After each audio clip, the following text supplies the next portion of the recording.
আজ দরবারে ছিল শেরশাহ বাদশা জানিবার পালো কুসুমের মহলে যা উপনীত হলো যাই সে কুসুমের তরে কহিতে লাগিল বাদশা বলছে বেগম আল্লাহকে সালাম বেগম আজ তোমার কথা লাগে ভালো সত্যি করে বলো তোমার বর্ণ কেন কালো বলো বেগম বলো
কথা শোনায় রে ময়না গো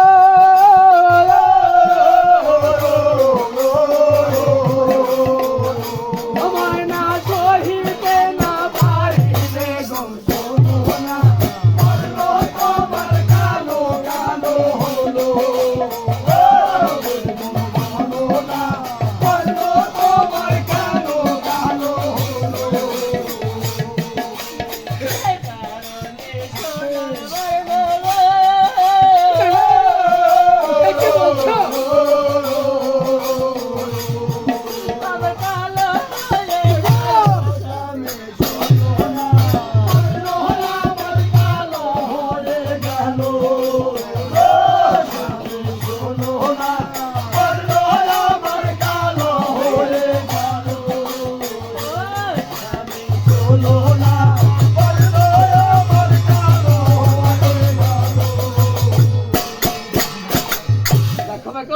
ওই আকাশে তো লক্ষ লক্ষ তারকা থাকে তাই বলে কি লক্ষ তারকা একটি চন্দ্রের কখনো ক্ষতি করতে পারবে গো বলো বেগম যখন ফিরে আসে তখন একটি সূর্য কিছু করতে পারে না কি বলছো বেগম বেগম আমি বুঝতে পেরেছি ওই দাসীকে রেখে গিয়েছিলাম তোমার কাছে।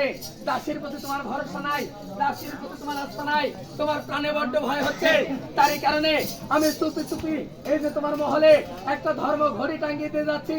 তোমার যখন বিপদকাল আসবে, তোমার যখন অসমকাল করবে, তোমার কাছে তখন কাউকে পাবে না, এই ঘড়িতে বাড়ি যাওয়ার সঙ্গে সঙ্গে আমি বাচ্চা হাজির হয়ে যাবো।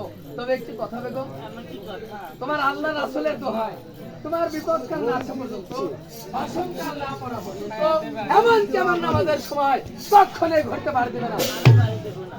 এবার তুমি আমাকে খুশি মনে বিদায় করো বেগম। ওই আমি কোনো কোরআনে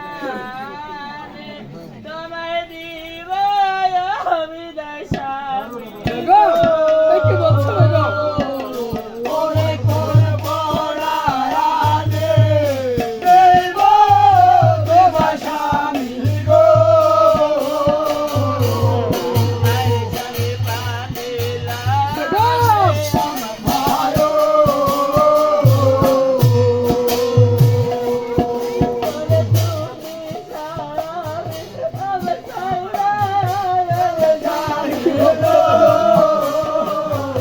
ওরে তুমি স্বামী আমার সাউরা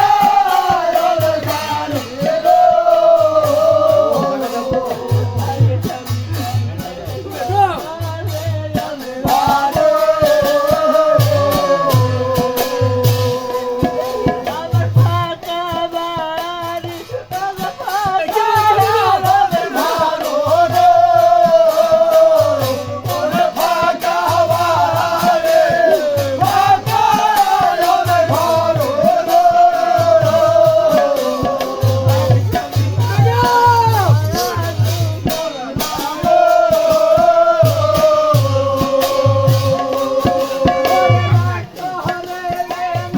আমার লক্ষ্মী ওরে ময়না গো, ওরে রাখো রে না, ওরে ময়না গো। আরে ময়না বিদায় দায়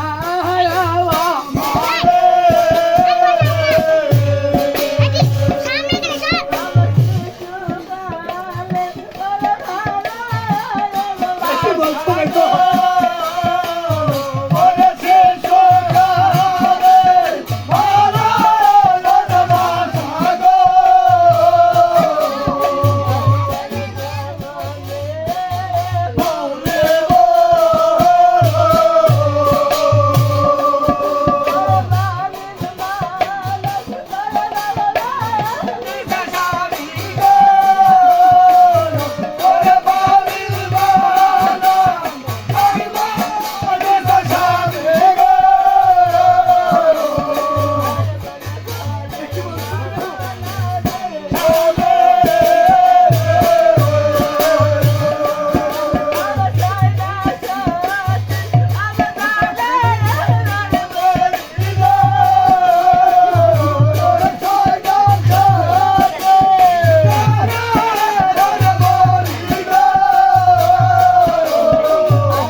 বেগম, আজ তুমি কান্নাকাটি না করে আমাকে একবার খুশি মনে বিদায় করো বেগম।